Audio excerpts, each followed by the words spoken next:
my guest today is from Senores Pharmaceuticals. It's a pharma company which develops, manufactures, and is into CDMO with a large chunk of the revenues coming from clients or pharmaceutical companies based out of the developed markets like US and UK. And joining me is Mr. Swapnil Shah, who is the managing director of the company, and Deval Shah, who is the director and CEO of the company. The company's IPO is opening on December 28th, closes on December 24th. Price between 372 to 391 is a fresh issue of 500 crores and OFS of 82.1 crores. So that makes it a 582 crore issue, and the company is valued at little over 1800 crores at the upper end of the price band. Gentlemen, thank you very much for joining us on NDTV Profit. So to begin with, give us a sense of the operations that you do. You are a pharma company which develops, markets and manufactures drug, but little in a different manner. Can you give us an idea of how you operate? Yeah, sure. Thank you for having us on your show. I'll just give a little background about Senores, how it started, and then kind of help you put a preposition on the uniqueness that we have on the business. So I started pharmaceutical distribution in the US in 2009. So 2009 to 2016, I was involved in pharmaceutical distribution in the US. Now, what has happened, that distribution business involvement gave me a lot of buy, sell side ideas, a lot of individual product level details, products that are with no competition or very less competition, products that are growing in nature, what are going to be the next blockbuster products, like, we all know atorvastatin, rosuvastatin, metformins of the world, they are blockbuster products, but what are going to be next atorvastatin, next rosuvastatin kind of products, So a lot of those intelligence that we could gather out of the exposure that we had on the distribution side of the business came up with a lot of product ideas. We felt this could be next big products that have probably have no competition or very limited competition, product that probably would require a US manufacturing since it probably go into government business or a controlled substance. So a lot of such ideas we gathered, and we reached out to our partners, our customers, and wanted to be a sizable supply chain partner to them. So that's how the Senores started, because we could gather those intelligence, those product ideas, our exposure towards multiple different distributions, distribution tiers, product level details, so on and so forth. So we thought, why don't we become a sizable manufacturing partners to large pharmaceutical conglomerates? Either they are not looking at such ideas, or they probably don't want to do it. Something where we can create our own niche, create our own presence. There's a vacuum that we saw in the marketplace that we were operating, and then we thought, how do we fill that particular vacuum? So we set it up a US manufacturing plant in 2016.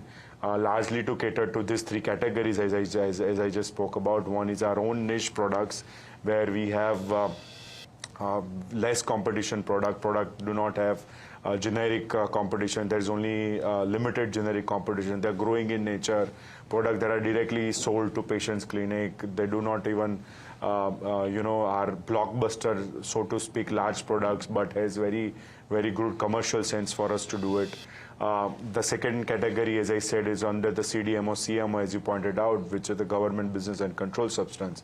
So there we can leverage upon our US manufacturing presence, both on the government as well as controlled substance, where we compete with local US manufacturing and not with the products that is coming out from India or China for that particular specialized distribution that we do. Mr. Deval, give us a sense of the 500 crores that you're going to use. My understanding that is going to use for capex largely, and to some extent for repayment of debt, if I'm not wrong. So can you give us an idea of the kind of usage that you have for 500 crores? Yes. So out of 500 crores primary, I think we are investing around 100 crores in a new injectable facility in US. More around 100 crores we are repaying the large long-term debt which we have.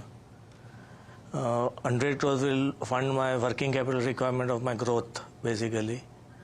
And another 150 odd crores is the general corporate purpose, and a few acquisition of few products and other things which we have planned. Few ANDAs and which we plan to acquire. So that will take 160-65 crores roughly. Swapnil, So that will, and the issue expenses and other things.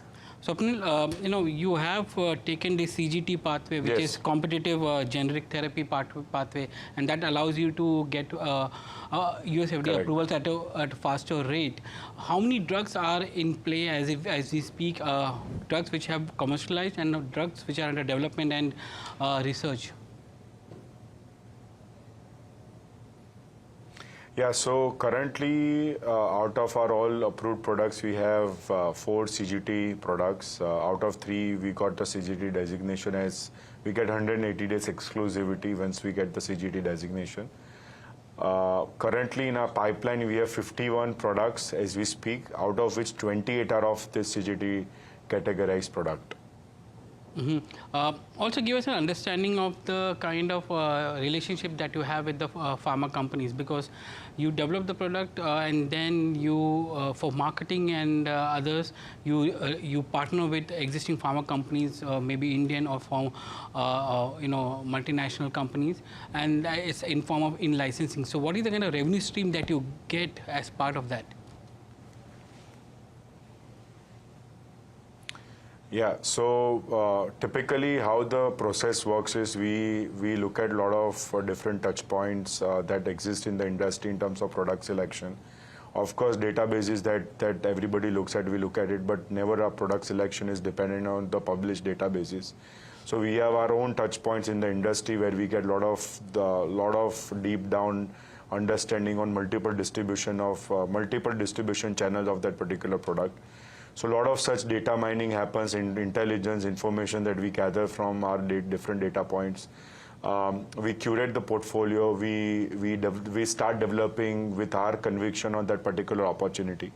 Once the product is at, say, about exhibit stage, we go out and look for a strategic partner who would willing to in-license that particular product.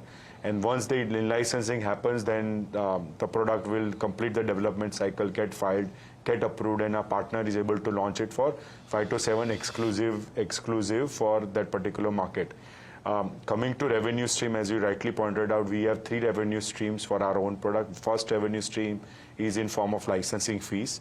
So once the product is finalized with a partner, is typically 3, 4, 5 different licensing fees in form of milestones. So each milestone we touch base, we collect licensing fees, followed by the transfer pricing. Transfer pricing is typically our manufacturing cost plus manufacturing margin. I think important for us to understand is once the product is approved, once the expenditure done on that product, lifelong, as long as we sell the product in the market, we continue to make money, right? So that gives us a lot of comfort as more and more products get approved. Our business stream, the product stream on each revenue that comes in continues to be larger. So that is our second revenue stream. Our third revenue stream is our profit share.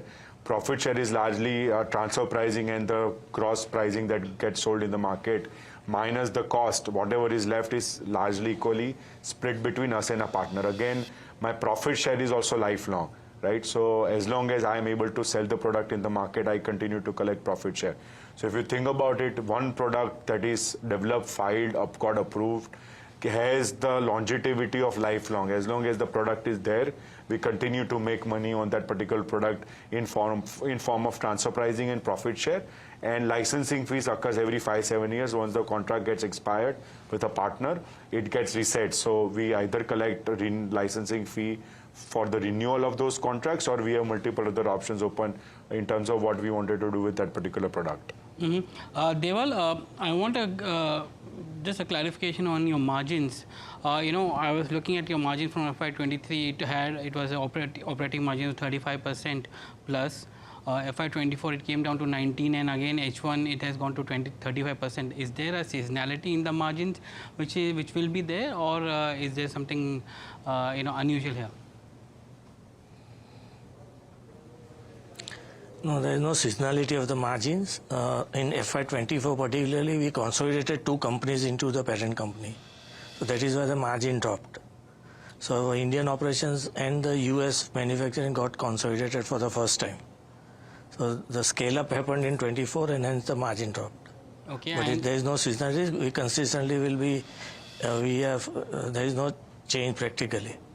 Yes, in the so just margins to add profile. to what Margin Deval bhai profile said, is same. yeah, just to add to what he said, if you look at H1 margin, you will see again the margin stabilizes, right? So we are about 26-27% EBITDA in H1 as we speak. That is on a console basis. So last year I think it was the effect of consolidation. That is what I said. That kind of dropped. It's not drop as such if you look at it. Thank you, Swapnil, and thank you, Deval. Your IPO is opening on December 20th, closes on 24th. Price between 372 to 391 rupees per share. It's a 582 crore issue, and that values your company at little over 1800 crores at the upper end of the price band. Thank you for coming in and talking to us and being on NDTV Profit.